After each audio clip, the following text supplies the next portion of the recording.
La rencontre a eu lieu hier à l'initiative de la Sénat. L'objectif était de trouver une solution face à la pléthore des listes en route vers les législatives, bien sûr. Déjà, vous, quelle a été la proposition de vos plénipotentiaires? Non, nous, notre position est très claire. Premièrement, le rôle que joue la Sénat n'est pas son rôle. La Sénat a été créée par la loi pour superviser le processus électoral et s'assurer du caractère honnête, sincère, transparent du scrutin.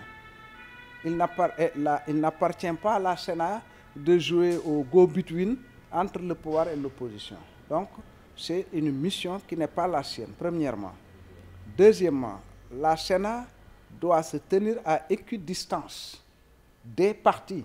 Il n'appartient pas au président de la République de donner des injonctions à la Sénat, et c'est ce qui a été le cas. Le président a dit publiquement: je vais demander à la Sénat de faire ça et ça et ça. Et déjà, c'est suite à une rencontre entre les deux présidents du Sénat et de la République qu'il y a eu cette rencontre. Et de qui? Entre le président Sall et le président du Sénat. Alors, voyez ça. Voyez ça. Non, vraiment, bon, le processus est en train de dérailler, de toute manière.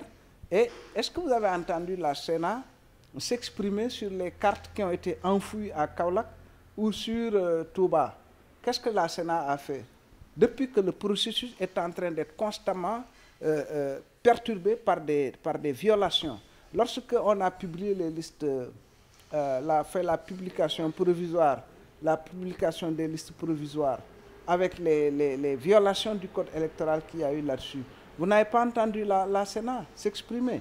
Donc c'est comme si aujourd'hui la Sénat, qui doit être un organisme de régulation autonome et indépendant et neutre, la Sénat est en train de devenir un instrument au service de l'exécutif. Ça, c'est clair. Maintenant, on va parler de And Jëf. Comment se comporte votre parti présentement? Bon, le parti se porte bien pour un parti qui est dans l'opposition et qui n'a pas des milliards. Voilà. On se porte bien. Nous sommes un parti de conviction. Nous avons des représentants partout dans le pays et partout aussi à l'extérieur. Nous avons des cadres et bon, ben, nous nous renforçons. Nous avons connu des difficultés, vous le savez très bien, entre 2007 et 2009.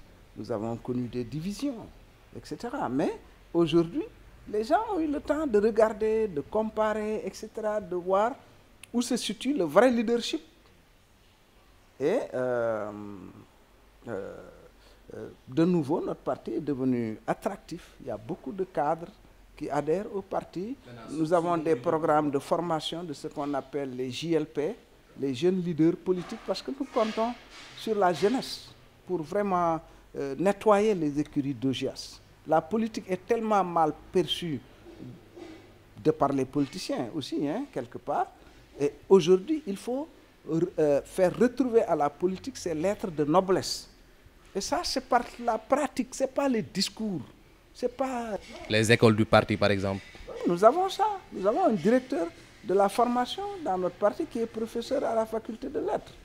Donc, nous avons des programmes. Aller à l'UGB, aller à l'UCAD, aller à Ziguinchor, etc. On travaille. Vraiment, nous travaillons. Maintenant, sous Mamadou Diop Decroix, vous n'êtes jamais allé à des élections. Est-ce que vous songez à cela?